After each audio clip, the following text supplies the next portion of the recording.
uma vez, mais uma oportunidade para falarmos, comentarmos a lição da escola dominical, a lição de adultos desse terceiro trimestre. Falamos aqui da igreja em Parnamirim, Igreja Assembleia de Deus, em Boa Esperança, sobre a coordenação do pastor James.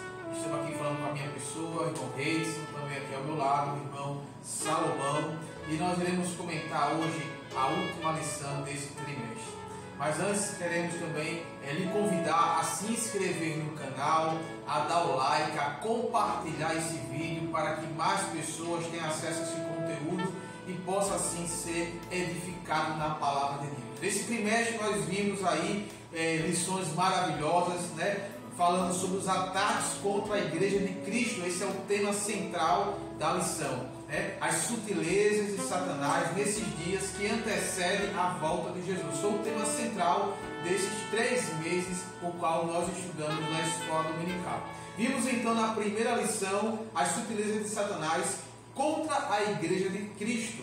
Na lição número 2 vimos a sutileza da banalização da graça. Na lição número 3 vimos sobre a sutileza da imoralidade sexual. Já na lição 4, estudamos sobre a normatização do divórcio. Na lição 5, nós discutimos na escola dominical a sutileza do materialismo e do ateísmo. E na lição 6, falamos sobre a sutileza das ideologias contrárias à família. É mesmo, né? Grandes temas maravilhosos. A Pai Senhor, que Deus te abençoe com muitas bênçãos dos céus. E na lição número 7, a gente vê a sutileza da relativização da Bíblia. Na lição número 8, a gente viu a sutileza do enfraquecimento da identidade pentecostal. Na lição número 9, a gente viu a sutileza do movimento dos desigrejados. E na lição número 10, a gente viu a sutileza contra a prática da mordomia cristã. A lição número 11, a gente viu a sutileza das mídias sociais. Na lição número 12, a gente viu a sutileza do espiritualidade holística, que foi na lição de domingo passado. E na lição de hoje, nós vamos estudar a lição número 13, que tem como tema Resistindo às sutilezas de Satanás. A gente vai ver tudo sobre o conselho do autor de como resistir às sutilezas de Satanás. O textual da lição, que é a primeira base da lição, nos diz assim, está lá em Tiago, capítulo número 4, versículo 7, que diz assim: sujeitai-vos, pois, a Deus, resistir ao diabo e ele fugirá de vós. A verdade prática, que eu digo que é a verdade para se pôr em prática, diz assim: a submissão a Deus é a forma mais poderosa de resistir ao diabo.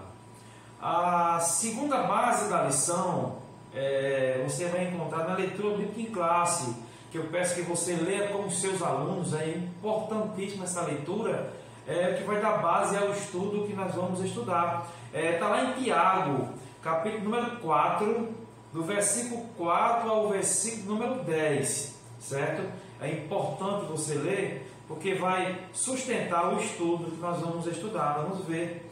A introdução, eu separei alguns pontos muito importantes da introdução, diz assim, observando nas lições anteriores, como a igreja ela foi atacada, ela sofreu grandes ataques. A gente viu cada um que a gente citou essa noite, os pontos que o inimigo ataca, certo?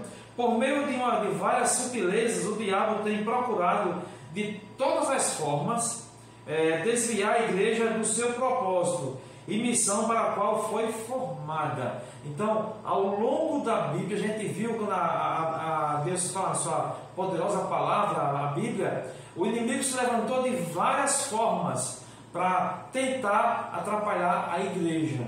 Mas a Bíblia diz que as portas do inferno não vão prevalecer contra ela. Mas nessa lição nós vamos ver que a igreja pode resistir às sutilezas de Satanás. Por isso veremos como a igreja só será vitoriosa na guerra contra o adversário se centralizar a vida de seus membros no Cristo ressuscitado. Quer dizer, a igreja só vai ser vencedora se colocarmos Cristo no centro, como nosso governo, como nosso Rei, como nosso Deus Todo-Poderoso. A igreja ela tem que ser cristocêntrica, Cristo no centro. E assim nós vamos ser mais do que vencedores em Cristo Jesus, irmãos. Exatamente. E aí, já pegando o gancho, né, que aí vamos aí já ao primeiro ponto da lição, que é justamente esse comprometimento que é com a vida centrada em Cristo.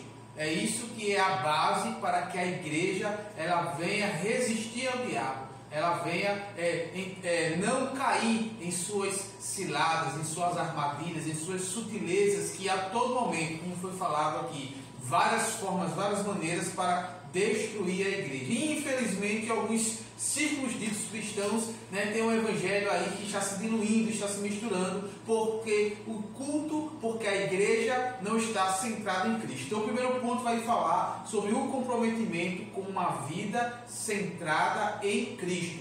E o primeiro ponto vai dizer Cristo o Salvador. Então vamos ver aqui que o centro da mensagem, o centro do evangelho deve ser Cristo. Aqui ele vai citar o comentarista em 1 Coríntios 2,2, ele vai dizer: porque nada me propus saber entre vós senão a Jesus Cristo. Que é quando Paulo está dizendo, olha, o que eu vim falar aqui, conversar, o que eu vim expor é somente Jesus. Ele está falando que a mensagem que ele traz para a igreja ali em Coríntios tem como tema Jesus.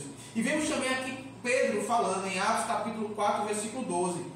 Também a mensagem dele vai dizer o seguinte: e em nenhum outro há salvação. Aqui é quando Pedro vai falar e vai propor e vai mostrar que Jesus só nele é a salvação. Quer dizer, também no evangelho, na mensagem de Pedro, Cristo era o centro. E vemos também em Atos 8,5, Filipe. Vamos ver aqui o que Filipe pregava, qual é a mensagem que ele falava. E descendo Filipe à cidade de Samaria, lhe pregava a Cristo. Então vemos aí 3 exemplos: Pedro, Paulo e Filipe. E observamos que nas mensagens que esses aqui traziam, estava Jesus no centro. Então, este é o grande segredo para o evangelho prosperar e para que a igreja possa manter-se firme. É que ela esteja centrada em Cristo, que a vida dos seus membros esteja centrada em Cristo, que é o Cristo ressuscitado, que venceu a morte. Então, outras formas de culto, de filosofias, de ideologias, têm tentado sutilmente entrar na igreja. Mas para que a igreja permaneça firme, ela deve ter a sua mensagem, os seus membros, com a vida centrada em Cristo. É verdade, meu Deus. Além disso, a gente vai ver agora no segundo ponto do primeiro tópico, Cristo o Senhor. Então, se Cristo, a gente viu como Cristo é o Salvador, Cristo como Salvador, ele também tem que ser Cristo como Senhor, Salvador e Senhor. A igreja ela foi chamada, por outro lado, para pregar e não deve se esquecer de jamais de pregar o Evangelho, obedecendo ao ir por todo mundo pregar o Evangelho. Deus proporcionou essa ordem para a igreja, essa ordem é para nós, pregar o Evangelho e levar a esse Salvador para toda criatura. Então Cristo é o Senhor, esse tem que ser pregado. E também não devemos esquecer que Ele é o único Senhor. Não tem outro, não devemos ter outro Senhor. Ele tem que ser o único na nossa vida. Olha só, diz assim a lição: quem recebe a Cristo como Salvador deve andar na fé, tendo Ele como Senhor. Então, quem recebe, quem reconhece a Cristo como seu único e suficiente Salvador, ele não só é o Salvador, mas também ele tem que ser o Senhor da sua vida. Senhor quer dizer que ele governa a sua vida. Não é você que se governa, mas o Senhor que governa a sua vida. Então a sua vontade, os seus sonhos, o seu querer tem que ser pautado na vontade do Senhor. Aleluia, glória a Deus. Então assim, diz assim a lição: como pois recebeste o Senhor Jesus Cristo, assim também andai nele. Lá Paulo escrevendo lá em Colossenses capítulo 2, versículo 6, ele fala sobre isso. Como pois recebeste o Senhor Jesus Cristo, assim também andai nele. Mas como é andar no Senhor, como é andar com Cristo? É fazendo a sua vontade, é reconhecendo como seu Senhor da sua vida. Isso é andar com Cristo, andar com Ele. Receber a Cristo como Salvador, mas não andar nele, isto é, de acordo com o seu ensino, é negar seu senhorio. A falta de reconhecer o senhorio de Cristo é a causa do fracasso na fé de muitos cristãos. Então, a falta de reconhecermos a Cristo como nosso Senhor da nossa vida é a causa de muitos fracassos. Por isso, quando a gente lê a 1 Coríntios, capítulo 11, o texto da Santa Ceia, lá Paulo diz que é por isso que há entre vós muitos fracos e doentes e muitos que dormem. Então, são pessoas que fracassaram em seguir ao Senhor, em reconhecê-lo como seu único, suficiente Salvador. Diz assim a lição: a sutileza do diabo está no fato de dizer que você pode viver uma coisa sem a outra. Em outras palavras, você pode ser salvo independente da forma ou maneira com que vive, quer dizer, como vive. É mentira, é sutileza do diabo. Jamais a gente pode viver de toda maneira ou caminhar de todo jeito se a gente não caminhar com Cristo, não andar de acordo com os seus preceitos. Então, quem reconhece a Cristo como seu Senhor, sim, está dentro da vontade do Senhor. Bom, a gente viu aqui o primeiro tópico, que foi Cristo, o Salvador. Vimos também Cristo, o Senhor, irmão Victor. Exatamente. Já no segundo tópico da lição, o qual no primeiro falamos aí sobre Cristo, está centrado a vida em Cristo, Ele como Salvador e como Senhor. Vimos agora que nós, para que a igreja possa estar firme contra as sutilezas do diabo, precisa estar o comprometimento com as Escrituras. A Bíblia, a revelação de Deus. Então, para que a igreja possa estar firme, ela precisa estar comprometida com a palavra de Deus, que é a revelação de Deus para a humanidade. Então, alguns falsos mestres, aí inspirados por essas sutilezas de Satanás, eles vêm questionar a autoridade da Bíblia, vêm questionar a atualidade da palavra de Deus. Então, alguns vão dizer que sim, que até a Bíblia pode conter aí algumas palavras de Deus, porém ela está ultrapassada. Essa é outra sutileza que aí tem entrado em algumas igrejas, deixando de falar a linguagem da cultura contemporânea. Então, para aqueles que defendem essa proposta, vai dizer que a Bíblia está desatualizada e que a linguagem dela ela não é mais compatível com a cultura contemporânea, com a linguagem contemporânea. Então é que precisa ter uma reformulação. Isso aí é outra sutileza de Satanás que inspiram esses falsos mestres. E aí o comentarista também vai avançar mais, vai dizer o seguinte: na verdade, esse ataque é contra as Escrituras como revelação de Deus para o homem, deixando de ser revelação de Deus. Então, ele diz que não é essa revelação de Deus. Ele coloca, então, ele vai continuar. A Bíblia torna-se, então, um livro meramente humano. E se ele for meramente humano, está sujeito a falhas e, portanto, pode ser passível de correção. Então, o que é que afirma é o seguinte: que a Bíblia ela até contém algumas revelações de Deus, algumas palavras de Deus, mas ela não é a revelação de Deus.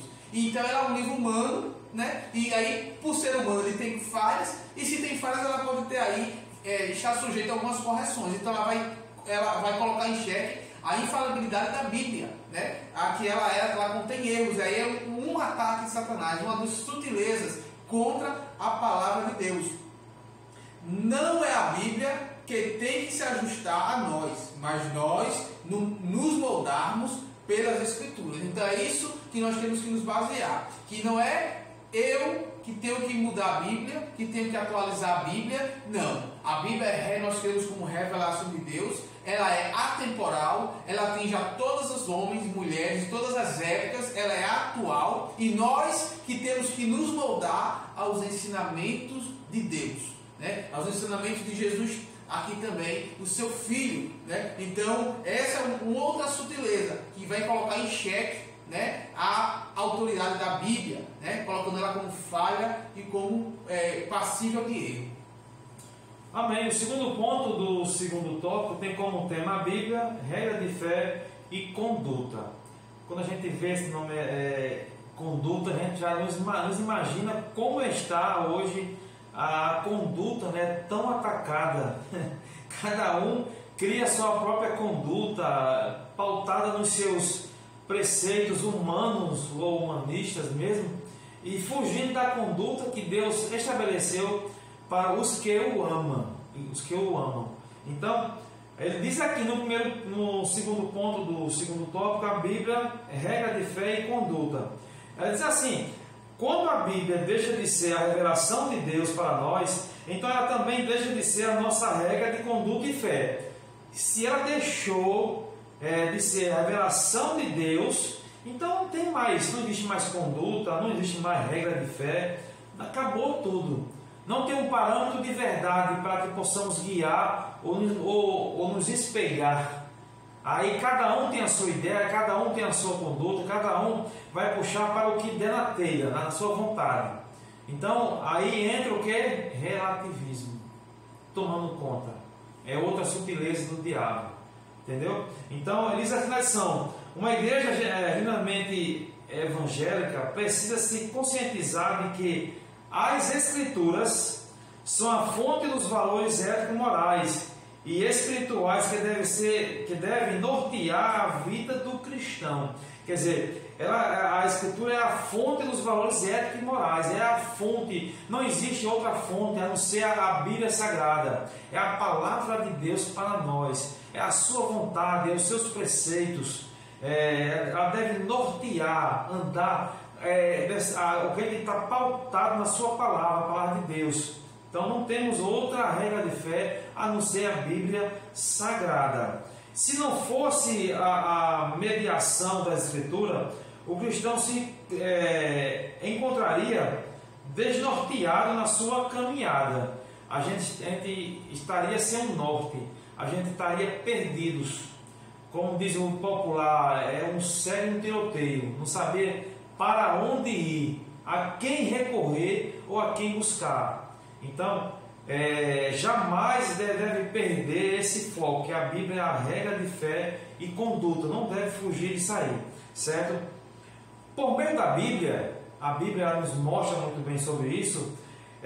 Por exemplo, a gente aprendeu sobre os malefícios da idolatria. As Sagradas Escrituras nos orienta sobre isso aí. A gente aprendeu sobre a idolatria, sobre o adultério, sobre o divórcio, ideologia de gêneros e etc. Todos esses, podemos dizer assim, esses malditas doutrina diabólica, a gente aprendeu na Bíblia que não devemos segui-la. É ela que nos mostra a que devemos seguir. Então são práticas danosas que ocorrem e destroem o modelo da família idealizada por Deus. Então essas são práticas danosas que destroem o modelo verdadeiro, o modelo que Deus estabeleceu para a sua família, para a família de Deus. Bom, a gente viu aqui comprometimento com as Escrituras. Vimos a Bíblia, a revelação de Deus, e também a Bíblia, a regra de fé e conduta, irmão. Exatamente. Então já vimos aí o comprometimento, né, firmados em Cristo, agora falando também das Escrituras, e agora uma igreja comprometidos com uma vida cheia do Espírito Santo. É outro segredo para estar firme contra essas sutilezas, contra os ataques de Satanás. E o primeiro ponto vai dizer o seguinte: o Espírito Santo no plano da redenção. Então o Espírito Santo é aquele que conduz o homem a Cristo, né? Estando nós perdidos, estando nós distantes e afastados de Deus, o Espírito Santo é quem convence o homem, né? Como está registrado na palavra, né? Ele vai convencer do pecado, da situação de pecador que se encontra cada um de nós, né? Convence-nos do juízo também, né? Da justiça, que é preciso estarmos justificados perante Deus através de Jesus, e também nos convence do juízo, né? Que um dia nós iremos prestar conta, cada um individualmente. Então é o Espírito Santo que nos atrai até nos apresentar a Cristo. Está lá em João capítulo 16, versículo 8. O Espírito nos trouxe a Cristo, contudo, precisa ser dito que o viver em Cristo e na prática dos princípios bíblicos é impossível sem a ajuda do Espírito Santo. Então, não há como estar firme, não há como a igreja estar firme em Cristo, não há como a igreja estar com a sua vida pautada nas Escrituras, se não for com o auxílio e com a ajuda do Espírito Santo, pois é Ele que nos atrai a Cristo e é Ele que nos auxilia. Por isso vai lá, no Novo Testamento vai dizer que eu vou enviar um Consolador. Esse Consolador ele vai auxiliar cada um de nós, nessa caminhada, nessa jornada, até nos encontrar novamente com Cristo. Então, é impossível viver uma vida praticando os princípios bíblicos sem a ajuda do Espírito Santo. E aí, de acordo com o apóstolo Paulo, nós vimos lá em Gálatas, em Romanos capítulo 8, ele vai falar justamente sobre esse Espírito Santo, a lei que ele trouxe. Ele vai dizer, Paulo, a lei do Espírito de vida, né? A lei do Espírito Santo, que o cristão pode vencer a lei do pecado e da morte. Então, só através da lei do Espírito de vida, que é esse Espírito que vem de Deus, é que nós podemos vencer a lei do pecado e da morte, né? E a lei do pecado e a lei da morte, né? Então é Ele que nos auxilia a sermos vitoriosos. As Escrituras, diante disso, dessa importância do Espírito Santo, que nos conduzir a Cristo, em nos auxiliar a cumprirmos com a palavra de Deus, a seguirmos os princípios bíblicos, então as Escrituras nos exorta, ela nos incentiva, né, a cada cristão a andar no Espírito como única garantia de não satisfazer os desejos carnais. Então a forma de nós nos mantermos longe do mundo, longe do pecado, longe dos desejos carnais, longe de toda a fraqueza, é quando nós andarmos com a nossa vida pautada no Espírito Santo. Por isso que o segundo ponto do terceiro tópico, ele vai falar assim, a vida cheia do Espírito Santo. Pense quando se fala cheio do Espírito Santo, é você estar cheio da vontade de Deus. O Espírito Santo agindo dentro de você, comandando, ensinando, exortando e, acima de tudo, lhe amando para a vida eterna. Então, a vida cheia do Espírito Santo. Diz assim na lição, há uma obra do Espírito Santo no interior do cristão que santifica para Deus. A gente vai encontrar muito sobre isso lá em 2 Tessalonicenses, o capítulo número 2, o versículo 13, que diz assim, mas devemos sempre dar graça a Deus por vós, irmãos amados do Senhor, por vos ter Deus elegido desde o princípio para a salvação, em santificação do Espírito e fé da verdade. Quer dizer, o Espírito Santo ele vai nos santificando. Para quem? Para Deus. Ele vai nos santificando. A santificação é um processo que começa desde o primeiro nascimento, no momento que a gente reconhece a Cristo como Salvador, aí o processo de santificação se inicia até o chamado para a glória, certo? Então, quem faz esse processo é o Espírito Santo e a nossa comunhão com Deus dia após dia. Diz a lição, podemos dizer que esta é uma obra consagradora do Espírito. Fomos purificados do pecado pelo sangue de Cristo, certo? Pelo sangue de Cristo. E temos o Espírito Santo presente em nós, que nos permite viver uma vida santa em um mundo de impurezas. Então, o Espírito Santo ele nos permite viver uma vida de santidade dentro de uma sociedade tão pecaminosa, tão destruidora, podemos dizer assim, e sermos diferente, santificado na vontade do Senhor. Diz assim a lição, essa capacitação para a santidade permite que o cristão viva uma vida cheia do Espírito diante de um mundo hostil. Contudo, há também uma obra capacitadora do Espírito Santo. É uma obra que capacita também. Essa capacitação de respeito à habilitação do crente para ser uma testemunha eficaz de Cristo no mundo, bem como viver vitorioso no Espírito, como uma vida vitoriosa no Espírito. Então essa capacitação, ela diz respeito ao Espírito Santo dentro de nós, nos capacitando, nos moldando à imagem de Cristo. Então o que a gente viu aqui no terceiro tópico foi a ação do Espírito Santo na vida do crente. O Espírito Santo, como num plano de redenção, ele nos redime, ele nos convence do pecado, e o Espírito Santo, ele nos enchendo com o seu poder, para nos capacitar, irmão Reis, a viver na presença do Senhor.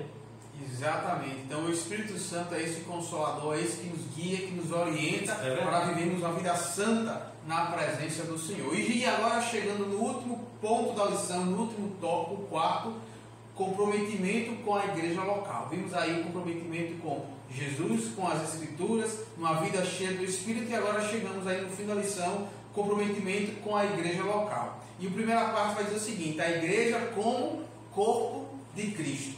E aí o comentarista vai dizer: nas Escrituras a igreja ocupa um lugar de relevância. Então vemos aí, a partir do Novo Testamento, o destaque que a igreja ela vai receber. A revelação dos judeus ela passa para os gentios, e daí surge a igreja de Cristo. Então, em todo o Novo Testamento, principalmente no Novo Testamento, a igreja ela ocupa esse lugar de relevância ímpar, e de destaque. Então, ela vai falar sobre essa coletividade, essa coletividade. Então, na metáfora dita por Paulo, no capítulo 12 da sua primeira carta aos Coríntios, fica evidente que, assim como um membro do corpo humano separado perde sua utilidade, da mesma forma a igreja. Então entendemos e vimos aí pela revelação da palavra de Deus que Cristo é a cabeça e que todos os demais fazemos parte do corpo de Cristo, que é a cabeça. E assim como o membro do nosso corpo humano, se ele estiver separado do corpo, ele não tem mais utilidade se nós estivermos separados do corpo de Cristo, que é a igreja. Do corpo de Cristo, e estivermos desligados da cabeça, nós perdemos a nossa utilidade. Então é necessário e é importante, é vital para o crente, para cada cristão estar ligado no corpo de Cristo. Por isso é que a tema vai dizer o comprometimento com a igreja local. Quando ele fala igreja local, a igreja física, ele tem esse comprometimento. A igreja indivíduo está comprometido com a igreja física, está inserido, e esta está inserida no corpo de Cristo. E aí é por isso que não existe cristão legítimo fora da esfera da igreja, e essa igreja como corpo de Cristo. A própria palavra desigrejados torna-se um termo impróprio, uma forma de descrever uma anomalia espiritual que não deve ocorrer. Como cada cristão deve estar ligado em Cristo, que é o corpo, que é a cabeça desse corpo. Então esse tópico vai falar que, além de estarmos comprometidos com as Escrituras, com o próprio Cristo e de uma vida cheia do Espírito, é preciso também ter um comprometimento com a igreja local. O segundo ponto do quarto tópico é assim: o lugar e a importância de cada membro da igreja. O lugar e a importância de cada membro da igreja. Ele vai falar aqui sobre a igreja, certo? Ele diz aqui: a palavra igreja jamais deve significar templo, certo? Um templo pode ser a estrutura arquitetônica onde a igreja se reúne. A igreja, portanto, não é um prédio feito de aglomerada de concreto, tijolo, de areia. Não. Ela é o corpo de Cristo, como o irmão Rede já falou aqui. Ela é o corpo de Cristo. Como o corpo de Cristo, ela possui seus membros, certo?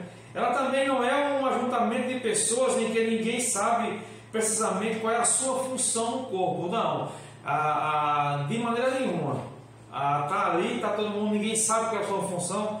Nada disso, jamais. Biblicamente, cada membro da igreja, assim como o corpo humano, possui seu lugar e função para exercer. Então, desigrejado é alguém que por alguma razão não conseguiu exercer sua função de membro do corpo de Cristo.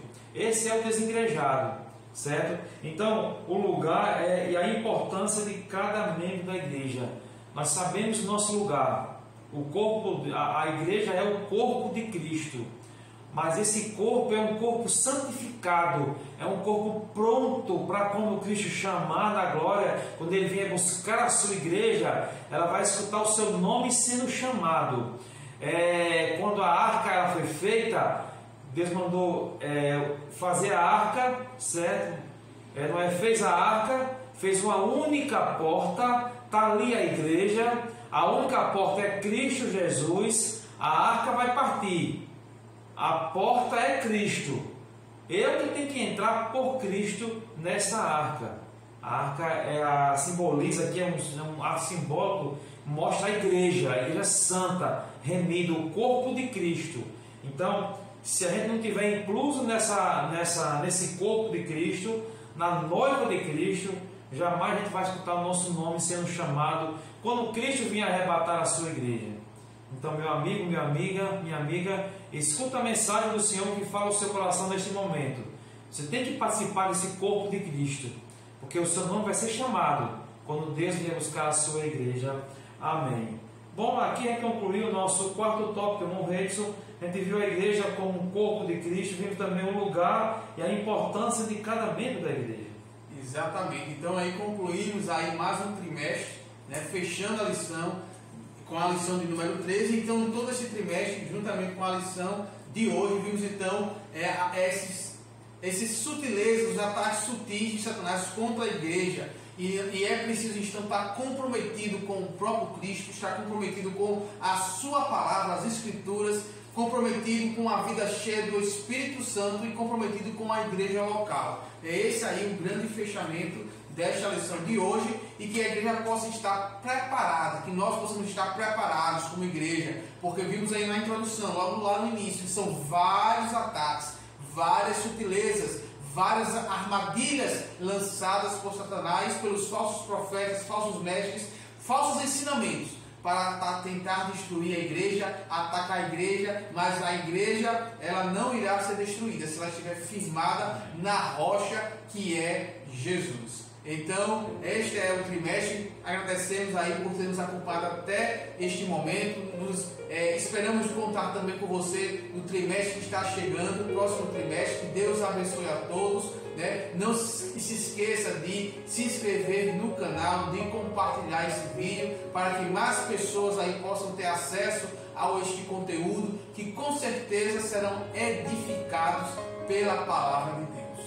Amém. Que Deus te abençoe com muitas bênçãos dos céus.